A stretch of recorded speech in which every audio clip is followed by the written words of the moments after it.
Well, hi, this is Chase Swift, and in this video, I plan to share my thoughts about how to start a freelance photography business. Now, I've been a freelance stock photographer since 1998, although I began taking photographs back in 1983. I do have a degree in commercial photography from Brooks Institute of Photography, but you don't need to have a degree to do well as a freelance photographer. The best advice I can give you is to have a strong desire and a willingness to learn. While nice equipment is nice to have, it is not necessary to make great photographs. To make a living as a freelance photographer, you need to recognize a couple of factors. First, you are providing a service and a product to the marketplace, and the higher quality your photos are, the more you can charge. And more importantly, the more unique your photos are, the more you can charge as well. So while sunsets and flowers are fun to photograph, you're not going to make a lot photographing just those subjects, because there are just too many images already on those subjects. The harder images to create mean that less people are going to photograph them, and that alone could provide you with a specialty to focus on. Now, I use the computer and programs like Photoshop to give me an edge. And the more you can expand your skills, the more money you can earn. So, what should you photograph? Well, I would suggest this method to see what is already available in the marketplace. Go to Getty Images and pick a subject and see what images are already available. I'm going to show some sports images, but pick what you like to photograph. Now here's a shot of a goalie, going for the ball, and I know for a fact this was a completely set up or controlled image where the photographer just had him repeatedly go for the goal and stop the ball. So the idea here is that you should learn from this type of photograph, because you can control everything. You don't have to actually photograph a real game. And then ask yourself, can you make a better image? Now in this situation, I would have the ball just out of range. I would have him, jumping and the ball is on the other side. There are so many variables where you can create a very thought-provoking, unique image, okay? Now I'm going to show some other examples in just a second, which is like baseball. So let's look at baseball. Now what you see here are actual players, professional players playing professional baseball. And that's really not what you want to do, but I want to focus in on this one image in the top right. This is a pretty awesome image, right? Let's look at it a little bit bigger and I'll show you why. If you look, the Red Sox player is about to hit first base. His foot is just above it, but you'll notice the first baseman is about to catch the ball. It's an amazing photograph, actually, because the ball is just about to be caught, but he's also about to hit first base, and nobody really knows what happened. So this is the start of a great image. But what's the problem? Okay. Well, the problem is these are professional baseball players, and you have to have model releases. You have to get their permission to make the most money in advertising type images, okay? Editorial in the newspaper, you can make 10, 20 bucks or something, not very much. It's very, very difficult. And plus, this photograph was timing, and you just can't guarantee this type of timing in a live game, but you can control it. And so that's what I would ask you. Can you or could you make a better image? I'm going to show you how. Look at that. That's part of the image. That's part of the uniqueness. I mean, the guy's about to hit first base, and also the guy's about to catch the ball. What I would do is focus in on those two elements, and I would just make the shot very tight.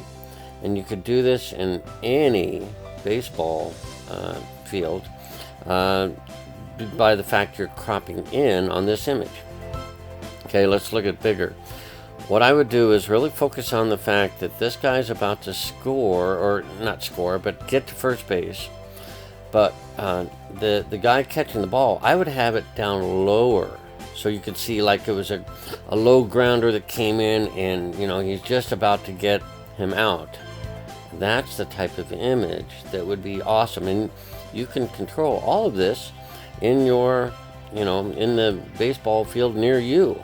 You only need a couple players. You need 3, or you could even do it with 2. See the difference? It's a big difference. So, and by the way, again, when you have model releases, in other words, permission from the photographs, even though you're not seeing their faces, if you have model releases from the people in the photograph, it makes your images worth much more, because then they can be used in advertising, which pays you much more. I'm telling you, it's much more. So that's an awesome image taken by an awesome photographer who happened to get just amazing timing. Amazing. It's simply remarkable. But you could do the same thing. And then this model release photo is so much easier and worth much more to the photographer. Can you control a situation like that? Yes, you could. Have 2 or 3, serious baseball players that want to help you and be in the photograph. And you can control this and get the shot much easier than the guy who got it in real life. So this image, I guarantee, is a lifetime income producing image. It'll be used over and over and over for advertising uses. Again, look at it. Imagine the concept of, is he going to be out? Is he going to be on first base? And it's a very, in business and in life, there's a lot of what ifs in life. And this is an image that can portray that concept. That's what you want to do. You want to make a very captivating, engaging, interesting photograph. Do it in control of the whole situation. Don't just guess and hope. Make the image happen the way you want it. So, and if you know Photoshop, you can make this an extraordinary image with just 3 baseball players. You can have the image, you can have the ball in different locations, and just drop that in exactly where you want it. So with Photoshop, if you know that, you can make this very easily. Okay, so I hope that one idea begins you thinking about creating images versus taking photos. It's a big difference. Now, for you Photoshop users, I found a very cool website that teaches you how to create very unique images. It gives you step-by-step visual instructions to help you make very dramatic images. Now, it's not for everyone, but it is very affordable. And in fact, it was only $27 as I recall. And I think it's worth much more. As you will see, there are 34 different Photoshop tutorials on this website. And here's an example of how to create a cartoon character with photo manipulation and retouching. Taken from a real photograph, but then manipulated with Photoshop. And it's extremely unique and very creative, and it's just wonderful. So you can learn that idea. Here's another one, how to make facial features pop out with retouching. So you take a great photo and you have control, and then you use these techniques to make it really stand out. Or how to change the lighting in a photograph and make it very dramatic. These are just some of the many 34 tutorials you have. And here's one, how to make your portraits look out of this world. All with Photoshop. It's really cool. Here's another one, how to create a surreal looking character with advanced retouching techniques. And he guides you through, you see exactly what to do. So if you've used Photoshop in the past, this is going to be very helpful for you. So like I said, there are 34 tutorials and it's only $27. And I think if you want to create unique and marketable images, this is something you should get. So look in the description of this video for the link. It will be 34tutorials.chaseswift.com. And if you like this video, give me a like and feel free to post a positive comment as well. So thanks for watching this video, and best of luck in your freelance photography business. This is Chase Swift.